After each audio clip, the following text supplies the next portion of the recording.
ಭರವಸೆ ಮೂಡಿಸಿದೆ. ಅದೇನಾಗಬಹುದು ಅನ್ನೋದನ್ನ ಎದುರು ನೋಡ್ತಾ ಇದ್ದಾರೆ. ಒಂದು ವೇಳೆ ಅದು ಸಾಧ್ಯ ಆಗದೆ ಇದ್ರೆ ಬಹುಶಃ ನಾಳೆಗೆ ಬೆಳಗಾವಿ ಸಂಪೂರ್ಣವಾಗಿ ಅಲ್ಲೋಲ ಕಲ್ಲೋಲ ಆಗ್ಬಹುದು. ರಾಷ್ಟ್ರೀಯ ಹೆದ್ದಾರಿಗಳು ಬಂದ್ ಆಗಬಹುದು. ರಾಜ್ಯಾದ್ಯಂತ ಮತ್ತೊಂದು ಸ್ವರೂಪವನ್ನ ಈ ಹೋರಾಟ ಪಡೆದುಕೊಳ್ಳಬಹುದು. ಎಲ್ಲದಕ್ಕೂ ಕೂಡ ಇನ್ನೇನು ಕೆಲವೇ ಹೊತ್ತಿನಲ್ಲಿ ಒಂದು ಉತ್ತರ ಸಿಗಲಿದೆ. ಅಶ್ವಿನಿ, ರಂಜಿತ್, ಬಹಳ ನಿರೀಕ್ಷೆ ಇದ್ದಿದ್ದು ಇವತ್ತಿನ ಕ್ಯಾಬಿನೆಟ್ ಸಭೆಯ ಮೇಲೆ. ಅದರ ನಂತರದಲ್ಲಿ ಸಿಎಂ ಹೆಗ್ಲಿಗೆ ಬಂತು ಪರಮಾಧಿಕಾರ, ಅಲ್ಲೂ ಕೂಡ ಯಾವುದೇ ನಿರ್ಧಾರಗಳು ಆಗಿಲ್ಲ. ಈಗ ಈ ಸಂಧಾನ ಸಭೆಯ ಮೇಲೆ ಬಹಳಷ್ಟು ನಿರೀಕ್ಷೆಗಳಿದೆ. ಏನಾಗಬಹುದು, ಅಥವಾ ಸಂಧಾನ ಸಭೆ ವಿಫಲ ಆದರೆ ಭರವಸೆಗಳನ್ನ ಕೊಟ್ಟಿಲ್ಲ ಅಂತಂದ್ರೆ ರೈತರ ಕಿಚ್ಚು ಯಾವ ರೀತಿಯಾಗಿ ಹೆಚ್ಚಾಗುತ್ತೆ? ಖಂಡಿತವಾಗ್ಲೂ ಕೂಡ ಅಶ್ವಿನಿ, ಸುತ್ತಮುತ್ತ ಊರುಗಳು, ಸುತ್ತಮುತ್ತ ತಾಲೂಕುಗಳಿಂದ, ಬೇರೆ ಬೇರೆ ಜಿಲ್ಲೆಗಳಿಂದಲೂ ಕೂಡ, ಹಳೆ ಮೈಸೂರು ಸೇರಿದಂತೆ ಕರಾವಳಿ ಭಾಗದಿಂದಲೂ ಕೂಡ ರೈತ ಹೋರಾಟಗಾರರ ದಂಡೆ ಇವತ್ತು ಈ ಹೋರಾಟಕ್ಕೆ ಆಗಮಿಸಿದೆ. ನಾಳೆ ಒಂದು ವೇಳೆ ಇವತ್ತಿನ ಒಂದು ತೀರ್ಮಾನ ಅದು ರೈತರಿಗೆ ಸಂಧಾನದ ರೀತಿಯಲ್ಲಿ ಅಥವಾ ಅವರ ಬೇಡಿಕೆ ಇದೆಯಂದ್ರೆ ನಾಳೆಗೆ ಬೆಳಿಗ್ಗೆ 7 ಗಂಟೆಯಿಂದಲೇ ರಾಷ್ಟ್ರೀಯ ಹೆದ್ದಾರಿಗಳ ಮುಂದೆ ಟ್ರ್ಯಾಕ್ಟರ್ಗಳ ಮೂಲಕ ರೈತರು ಹಸು, ಕರು, ದನ ಇವೆಲ್ಲವನ್ನು ಕೂಡ ತೆಗೆದುಕೊಂಡು ಬಂದು ಬೇರೆ ಬೇರೆ ಊರುಗಳಿಂದ ಬಂದು ರಾಷ್ಟ್ರೀಯ ಹೆದ್ದಾರಿಗಳೆಲ್ಲ ಬಂದ್ ಮಾಡ್ತಾರೆ. ಬಹುಶಃ ಇದು ಸರ್ಕಾರಕ್ಕೆ ಭಾರಿ ಮುಜುಗರವನ್ನ ತರಬಹುದು ಅನ್ನುವಂತಹ ಮುಂದಾಲೋಚನೆಯಿಂದ ಸಕ್ಕರೆ ಸಚಿವರನ್ನ ಈಗ ಕಳುಹಿಸಿಕೊಟ್ಟಿದ್ದಾರೆ. ಬಹುಶಃ ನಾಳೆ ಆಗುವಂತಹ ಅನಾಹುತಗಳಿಗೆ ಸರ್ಕಾರ ಕಾರಣ ಆಗಬಾರದು ಅನ್ನೋ ಕಾರಣಕ್ಕೋಸ್ಕರ ಸಕ್ಕರೆ ಸಚಿವರ ಮೂಲಕವೇ ರೈತರ ಮನವೊಲಿಸುವ ಪ್ರಯತ್ನವನ್ನ ಮುಖ್ಯಮಂತ್ರಿಗಳು ಮಾಡ್ತಾ ಇದ್ದಾರೆ. ಅದು ಯಾವ ಹಂತಕ್ಕೆ ಹೋಗ್ಬಹುದು ಅನ್ನೋದನ್ನ ನೋಡ್ತಾ ಹೋದ್ರೆ 3,500 ರೂಪಾಯಿ ಕಬ್ಬಿಗೆ ಬೆಂಬಲ ಬೆಲೆ ನಿಗದಿ ಮಾಡದಿದ್ದರೆ ಯಾವುದೇ ಕಾರಣಕ್ಕೂ ಕೂಡ ನಾಳೆಗೆ ನಾವು ಏನು ಮಾಡ್ಬೇಕಂತ ಅಂದುಕೊಂಡಿದ್ದೀವಿ ಅದನ್ನ ಮಾಡಿಯೇ ತೀರುತ್ತೀವಿ ಅಂತೇಳಿ ಹೋರಾಟಗಾರರು ಹೇಳ್ತಾ ಇದ್ದಾರೆ. ಆದ್ರೆ ಈ ಹೊತ್ತಿನ ಈ ಸಂದರ್ಭದ ಸಂಧಾನ ಸಭೆ ಇದೆಯಲ್ಲ, ಭಾರಿ ಕುತೂಹಲ ಕೆರಳಿಸ್ತಾ ಇದೆ. ರೈತ ಹೋರಾಟಗಾರರು ಈಗ ಸಕ್ಕರೆ ಸಚಿವರನ್ನ ಮಾತಾಡಿಸಿ ಅವರಿಗೆ ತಮ್ಮ ಬೇಡಿಕೆ ಏನು ಅನ್ನೋದನ್ನ ತಿಳಿಸ್ತಾರೆ. ಒಂದು ವೇಳೆ ಈಡೇರದೆ ಇದ್ರೆ ಬಹುಶಃ ಇದು ನಾಳೆ ಭಾರಿ ಅನಾಹುತ. ಅದ್ರ ಜೊತೆಗೆ ಹೆದ್ದಾರಿಗಳು ಬಂದಾಗಿ ರೈತರು ಇಲ್ಲಿವರೆಗೂ ಶಾಂತಿಯಿಂದ ನಡೆಸ್ತಾ ಇದ್ದಂತ ಪ್ರತಿಭಟನೆ ಕ್ರಾಂತಿಯ ಸ್ವರೂಪವನ್ನ ಪಡೆಯುವುದರಲ್ಲಿ no doubt. Ashwini, all right Ranjith, thank you ಡೀಟೇಲ್ಸ್ಗೆ. ಶಿವಾನಂದ ಪಾಟೀಲ್ ಈಗ ಆಗಮಿಸಿದ್ದಾರೆ. ಈಗ ಆಗಮಿಸಿದ ನಂತರದಲ್ಲಿ ರೈತ ಮುಖಂಡರ ಜೊತೆಯಲ್ಲಿ ಒಂದು ಸುತ್ತಿನ ಮಾತುಕತೆ ಕೂಡ ಇದೆ.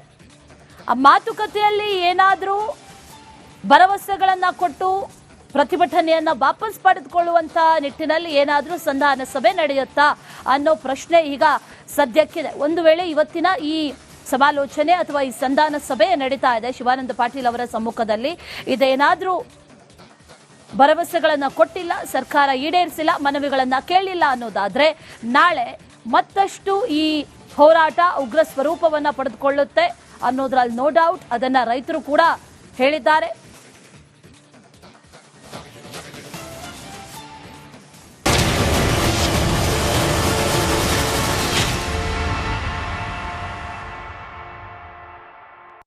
ನಮಸ್ಕಾರ, ರಿಪೋರ್ಟರ್ ಬುಲೆಟಿನ್ಗೆ ಸ್ವಾಗತ.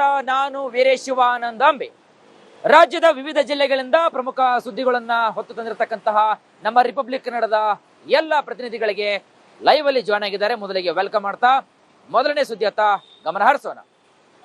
ಸಂಪುಟ ಸಭೆ ಮುಕ್ತಾಯವಾದರೂ ಕೂಡ ರೈತ, ಅದರಲ್ಲೂ ಪ್ರಮುಖವಾಗಿ ಕಬ್ಬು ಬೆಳೆದಂತಹ ರೈತರಿಗೆ ಸಿಹಿ ಸುದ್ದಿ ನೀಡಿಲ್ಲ.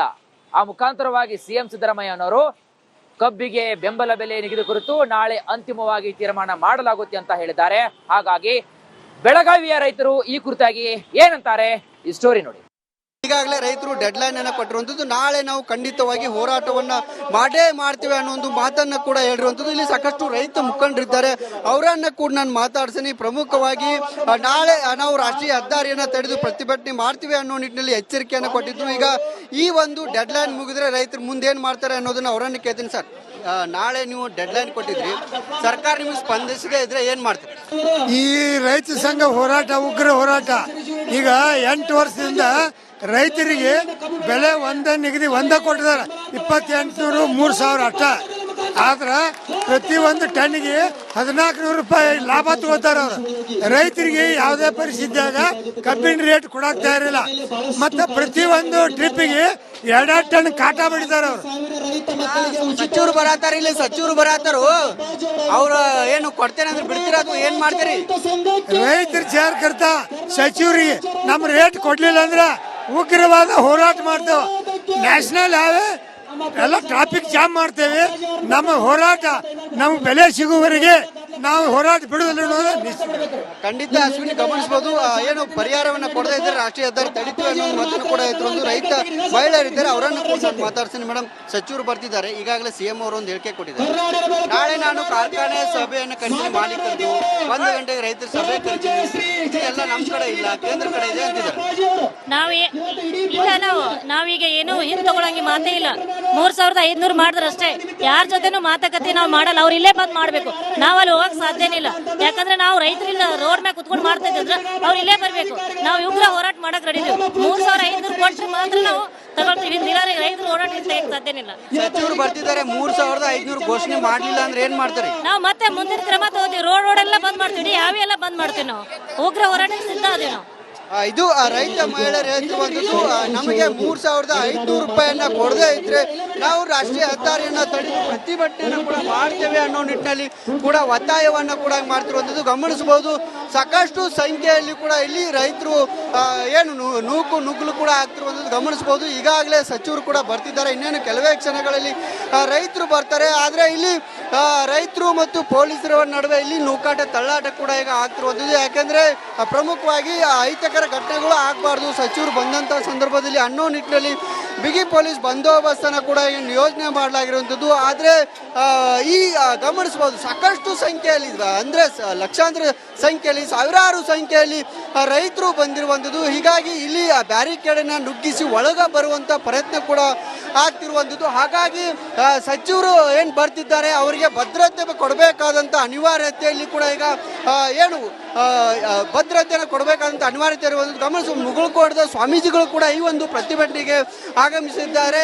ಈ ಉತ್ತರ ಕರ್ನಾಟಕ ಭಾಗದಲ್ಲಿ ಸಾಕಷ್ಟು ಹೆಸರನ್ನ ಮಾಡಿರುವಂತಹ ಉತ್ತರ ಕರ್ನಾಟಕದ ಮುಗುಳ್ಕೋಟ್ ಸ್ವಾಮೀಜಿಗಳು ಕೂಡ ಈ ಒಂದು ಪ್ರತಿಭಟನೆಗೆ ಸಾಥ್ ಕೊಟ್ಟಿರುವಂಥದ್ದು.